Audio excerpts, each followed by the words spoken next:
Hey guys, how's it going? Kevin Cleary here with a knife video for you. Today we're out in the bush and you've already seen just that little preview of the knives that we're going to be talking about. So let's go ahead and scroll down to our backdrop, which are going to be these 3 logs that I had intended to use for a fire, but frankly, I've left them on the ground too long, so I'm going to have to restack them and let them dry before I actually use them to burn in a campfire. Anyway, the knives that I have in question, one you're going to be probably very familiar with. In fact, both you'll probably be very familiar with. The first knife is going to be the Reeve knives Nyala, and the other is going to be a knife that actually reminds me of the Nyala a whole lot, and that is the Lionsteeel B41.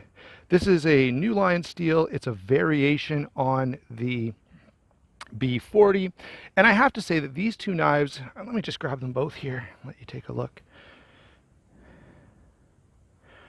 There you go. So these two knives are very, very similar in roll, in size, in weight. In fact, they weigh almost the exact same, except and even the sheaths, everything about these knives is very, very similar, with the exception of steel and price. So we're going to run through that, and I will say this, the price is going to be a bit of a talking point here because of the fact that the Nyala, being recently discontinued, continues to climb on the secondary market. So I've been looking around because I've kind of thought perhaps maybe I would pick up a drop point version of the Nyala, and yeah, that probably won't be happening. They are out there and you can get your hands on them, but they're about $100 more now than they used to be retail, and even sometimes a little higher than that, especially with the Insingo blade that I've got here.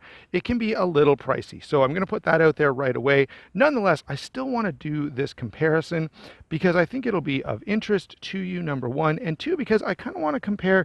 There's a significant difference in price point on these, even at retail. So I think that's worth considering.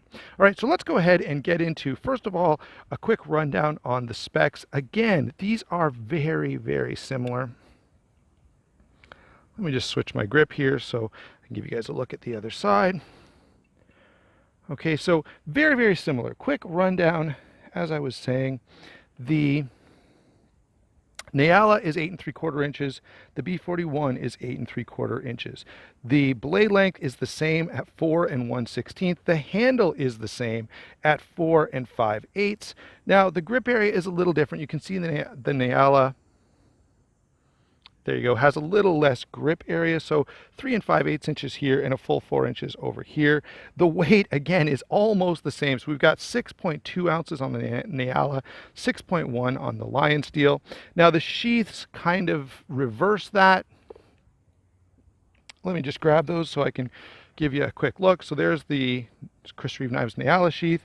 It weighs 2 ounces only. The Lionsteeel sheath, being a little bigger, a little more substantial, weighs 2.5 ounces. Okay, so hopefully that gives you a bit of an idea of why I wanted to do these comparisons. Like, these are so close. It's actually kind of interesting to look at these and work our way through them. So I don't know, let's leave that one down there and pick this one up first. Blade on this guy, this is the Reeve Knives Nyala, is going to be S35VN as heat treated by Reeve. So, it's going to be, the 58, 59 Rockwell type of stuff. Very, very thick blade stock. Now, I have to say, and I've praised the Nyala for this before, this knife does a really, really good job of giving you a blade that is super duper tough, like crazy tough, and yet not unbearably bad at slicing. In fact, it's quite a good cutting tool. And that balance is one that I appreciate and we've talked about before on the channel. Obviously, we've got a stonewash finish here as you're looking at it, top swedge, and a hollow grind. Now, this is going to be one of the significant differences between these two. If we switch these guys out here, on the Lionsteeel, we have a stonewash finish as well, a saber grind that is flat ground, crown spine, all right, just a little over 1/8 of an inch thick on that stock thickness. By the way, I should have mentioned the Nyala is 3/16. Well, this doesn't get up to that point. It's more like 5/32 or so. So you can see a little bit of a difference between those two in terms of stock thickness. Now, what's interesting is the Nyala still Functions very, very well, slices well, cuts well, gets into material really, really easily because of that hollow grind. And it just illustrates again why I'm such a fan of hollow grinds. Over here, the Lionsteeel is definitely no slouch, but remember, it's achieving a pretty good geometry. It is thin behind the edge. Come on, focus you. It does have pretty nice geometry, but it's achieving that using thinner stock and a really nice aggressive grind there. So very, very good. Let's do a little bit of cutting with these two just so you can see kind of what I'm talking about. I've got a couple little sticks here. There we go. This is the stick that I used in that quick demonstration earlier. I'm reaching around a tripod, but nonetheless, you can see that I can take some really, really nice thin pieces off here. So this can slice really well. Now I will say, because this is a little thinner blade stock, if you're looking for, say, a camp knife or something along those lines, this guy's probably going to serve you just a little bit better. That said, I have used the Nyala to good success in the kitchen. All right, let's switch those over now, and I'll just demonstrate here. I'm going to move the bark. There we go. And I can still, because of that hollow grind and because of that really nice edge geometry, I can still get a really nice job out of this. It's taking a little more stock there, so I'm getting slightly thicker curly cues, but definitely not a problem. Just show you. So the Lionsteeel can go just a little bit thinner, but both are still very, very good. Okay, if I switch over and just to kind of talk about toughness, when it comes to batoning with a fixed blade, this is about the biggest thing I'm going to want to baton. I've gone a little bit bigger than this, but I really don't want to do that. I have this great little batoning stick. I think it's actually a piece of vine that is just the right size and nice and round. But anyway, both of these are going to work quite nicely for something around this size, and these are only 4-inch blades. So this is about what I'd want to do.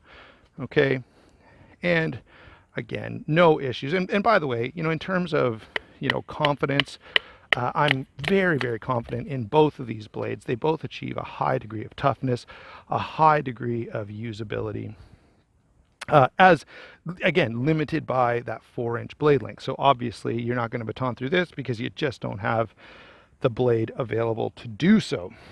Okay, so now that we've got the blades out of the way, again, they achieve essentially the same thing just by using two different approaches. This one goes a little bit thinner and is trying to cut stuff well. It's purposely wanting to do that.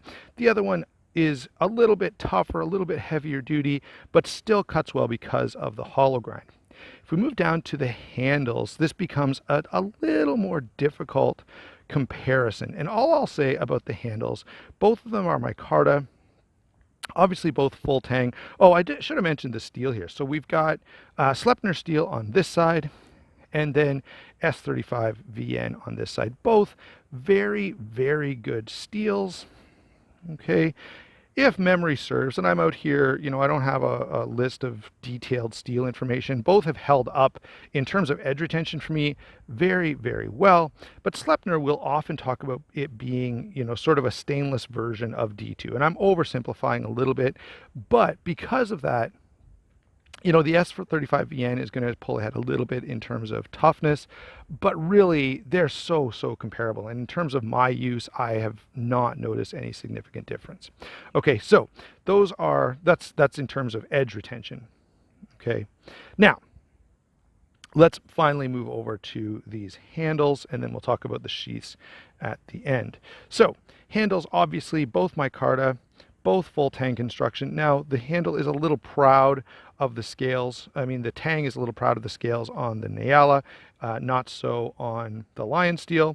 Both have this beautifully crowned, right? The crown spine carries into the rest of the knife on both of these, making them very, very comfortable. Like there's just no hot spots. They both feel really, really nice. I can switch these around. The one difference that you're going to notice right away is the Lionsteeel is more hand filling, and here's where these two kind of break apart. So the Lionsteeel is much more hand filling for sure, without any question. Well, the Nyala is much grippier. So, there's a really, really heavy duty traction plan on the Nyala, and you can really kind of feel it dig in when you grab a hold of this and go to do something. The Lionsteeel, it's still very grippy, but it's just a teeny bit more comfortable because of the smoothness. That's a pretty traditional, right? A pretty traditional way of doing a outdoor use fixed blade is to make it pretty smooth and allow you to really get a full grip on it. The Nyala takes a different approach, but still highly functional. And honestly, in use, and as I said, you saw I've done a bit of work with these just now, as well as over the last few weeks and months, and I can't really complain about the comfort on either one. The Lionsteeel is a little more hand filling, making me feel like I can get a little more leverage. Say in a hammer grip where I just want to push straight down, I can get a little more leverage on the Lionsteeel. But that's about the only difference, and that's how those handles are going to break down. Let's put both of these in the sheath. First of all, the B41. Try not to cut myself here. All right, so leather sheath,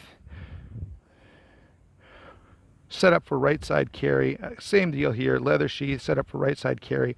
Now, they achieve retention a little bit differently. The CRK just beds so deeply in that sheath that it's going to create quite a bit of friction, especially with the texturing on that handle.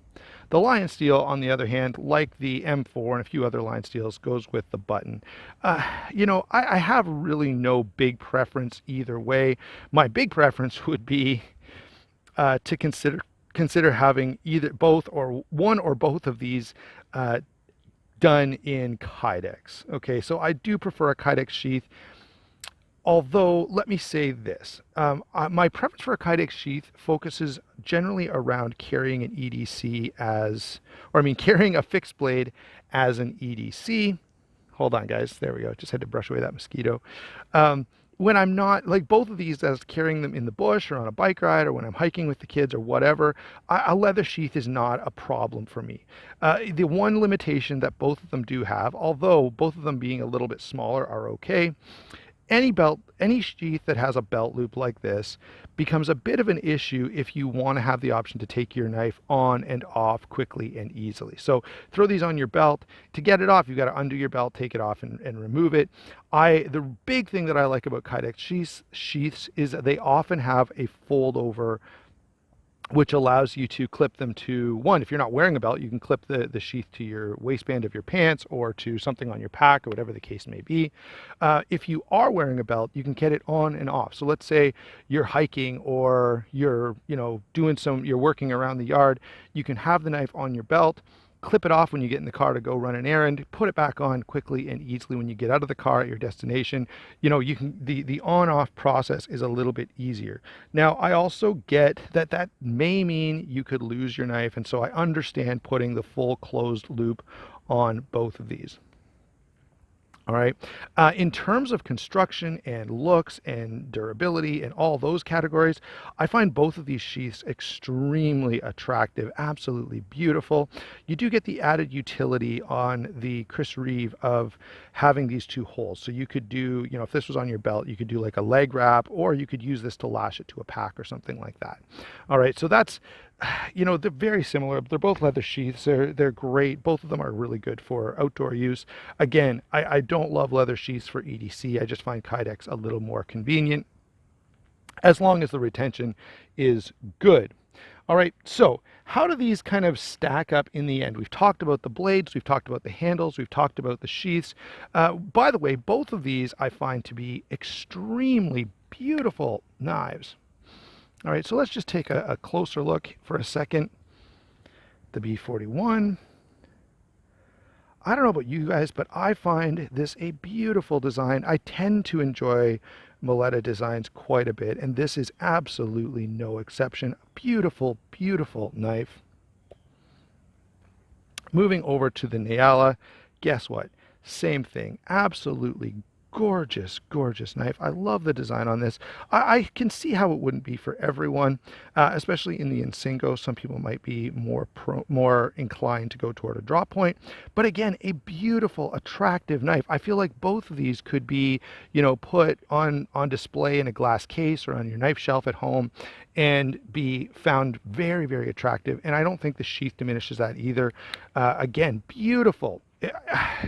On the one thing I will say these have in common is both of them are beautiful classic knife designs that I, for one, find extremely attractive. And you guys can disagree with me down in the comments if you want to, but I think most people would find these pretty nice. So we've got these two very similar knives. Both are incredible, guys. I haven't done the full review on the B41 yet, but guess what? I really, really like it. It's a fantastic knife. I have done the full review on the CRK, so I'm in love with that thing.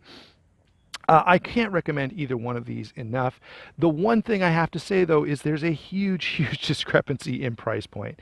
So there's a little bit of a discussion I want to have here. Can the Lionsteeel sort of scratch the itch? Can it serve as, well, I can't get a Nyala anymore, so can I buy this and feel just as happy? And honestly, guys, I think yes. Now, are there other knives out there that could almost do it or can do it? Yeah, probably so. But man, this is, of the knives that are out there, not many of them, to me anyway, come across as classy and attractive, as enjoyable, and as purpose-built as the B41.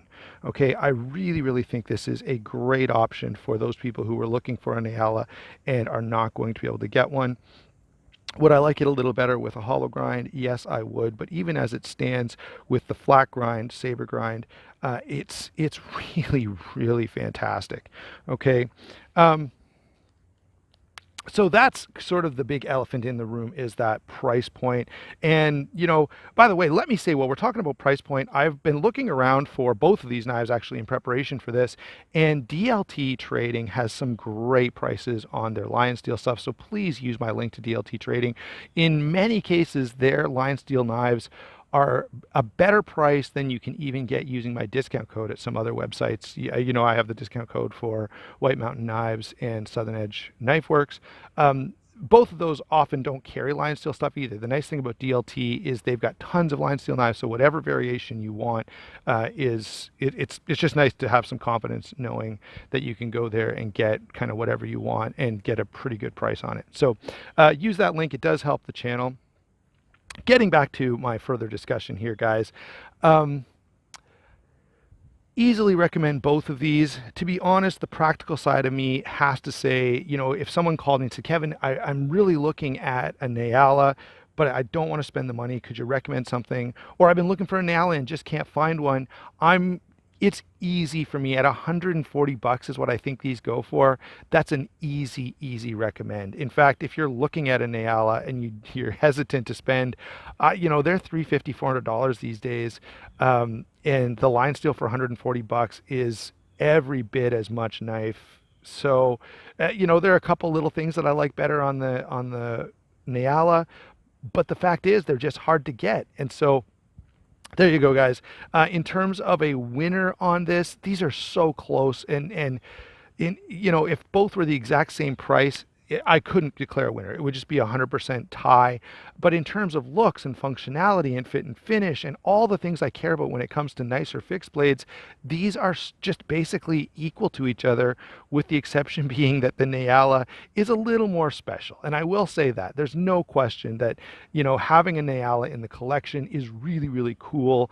And I do enjoy that a great deal. And so from that perspective, as something special and limited and something that not everyone is going to have or even be able to have, that's where the Nyala really shines. And so in terms of exclusivity and pride of ownership, the Nyala kind of wins.